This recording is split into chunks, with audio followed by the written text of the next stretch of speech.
সাবধান, আপনি আপনার অজান্তেই ভুয়ো ডায়াগনস্টিক সেন্টারে বিভিন্ন শারীরিক পরীক্ষা নিরীক্ষা করাচ্ছেন না তো? কারণ প্রশাসনিক অভিযানে মালদা শহরের গৌড় রোড এলাকায় হদিশ মিলেছে দুটি ভুয়ো ডায়াগনস্টিক সেন্টারে, যা চলছিল প্রয়োজনীয় শংসাপত্র ছাড়াই পরিকাঠামোবিহীন অবস্থায়, যা দেখেই প্রশাসনিক কর্তারা ওই দুটি ডায়াগনস্টিক সেন্টার সিল করে দেন এবং এই ধরনের ঘটনার পুনরাবৃত্তি রুখতে আগামীতে নিয়মিত নজরদারি চালানোর কথা বলেন প্রশাসনিক কর্তারা। ইন্সপেকশন হয়েছে, আমরা কাগজপত্র রেখেছি, আমরা বাড়িতে হায়ার অথরিটিকে জানাবো, তারপর ডিসিশন নেব। এটা সিল করা হচ্ছে। আজকে দুটো আমরা ইন্সপেকশন করলাম, দেখা হলো।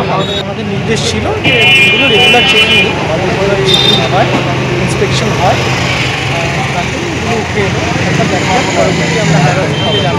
আমরা রিপোর্ট জমা দেবো, তারপর প্রসিডিং শুরু হবে। হায়ার অথরিটিরা ডিসিশন নেবেন পরবর্তী পদক্ষেপ।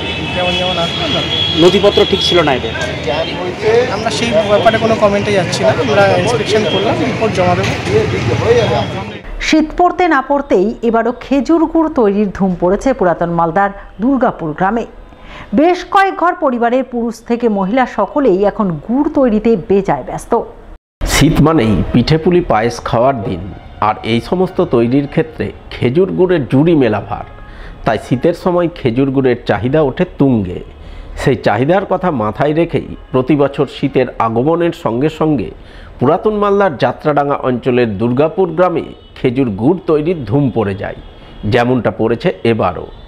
গত কয়েকদিন ধরেই দুর্গাপুর গ্রামের 18 ঘর পরিবারের পুরুষ মহিলা সকলে মিলে গুড় তৈরিতে বেজায় ব্যস্ত হয়ে রয়েছেন। পুরুষরা ভোর থাকতেই ঘুম থেকে উঠে বেরিয়ে পড়ছেন খেজুর রস সংগ্রহ করতে। রস সংগ্রহ করে নিয়ে আসছেন বাড়ি। এরপর সেই রস ঘন্টার পর ঘন্টা আগুনে জাল দিয়ে গুড় তৈরি করছেন বাড়ির মহিলারা। অবশ্য সহযোগিতার হাত বাড়িয়ে দিচ্ছেন পুরুষরাও। সকালে উঠে যে বাবা রস কাটে, রস আনতে হয়, সাইকেলে চলে যায়। সকাল ভোর 5টার সময় যাই। সকালে উঠে আমরা যে উনুন যে আছে আমাদের, যে রস জাল দেয়, ওখানে আমরা যে জ্বালানি যে দেয় কিনা, তো ছাই হালাতে হয়। ওই ছাই ফেলার পরে আর বাবার চলে আসে। বাবারা আসে মানে রস জাল দিবে, তার জন্য মানে হাতে ধরতে হয়।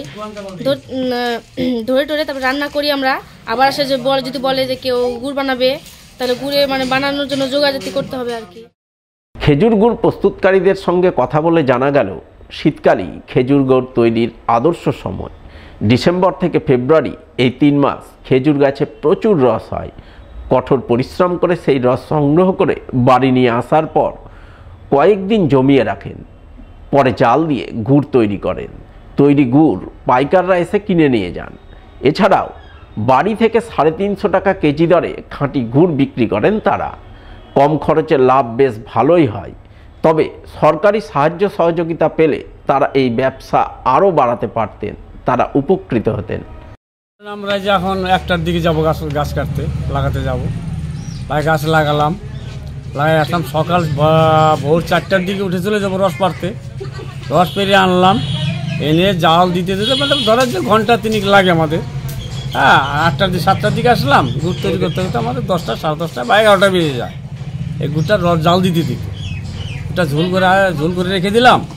ঝোল করে রেখে দেওয়ার পরে হয়তো আমরা 3 দিন 4 দিনকের গুড় দিয়ে একদিন আমরা গুড়টা পাটালি তৈরি করি। এখন অরিজিনাল গুড়টা আমরা এখানে 37 টাকা করে দিই। এর মধ্যে কোনো ভেজাল থাকবে না, দাঁড়িয়ে থেকে বানিয়ে নিয়ে যাবে একবারে। অগ্রহায়ণ মাসের প্রথম থেকে আমাদের গাছ ঝোলাঝুলি হয়। রস হতে অগ্রহায়ণ মাসের মোটামুটি 15 তারিখ থেকে আমরা রস পাই, অল্প অল্প করে পেতে শুরু করি। আর 1 কেজি গুড় তৈরি করতে আপনার ধরেন যে 7 লিটার লাগে। মালদা শহরের এক বেসরকারি রেস্টুরেন্ট সংস্থার 2য় বর্ষপূর্তি উপলক্ষে বিশেষ মানবিক উদ্যোগ চোখে পড়ল শুক্রবার। সংস্থার 2য় বর্ষপূর্তিতে রেস্টুরেন্টের সম্পূর্ণ নিখরচায় ভুরি ভোজন করালেন বেশ কিছু দুস্থ অসহায় মানুষকে। এই মানবিক উদ্যোগ পালনে সহযোগিতার হাত বাড়িয়ে দিলেন এক স্বেচ্ছাসেবী সংস্থার সদস্যরা। সেকেন্ড অ্যানিভার্সারি, আমাদের রেস্টুরেন্ট 2 বছর কমপ্লিট করলো। সেটার জন্যই এই পুরো একটা এনজিওর থ্রু দিয়ে কিছু বয়স্ক বৃদ্ধ এবং বৃদ্ধাদের তাদের আজ শীত বস্ত্র দেওয়া হবে, তার সাথে দুপুরে মুদ্রা নবজম।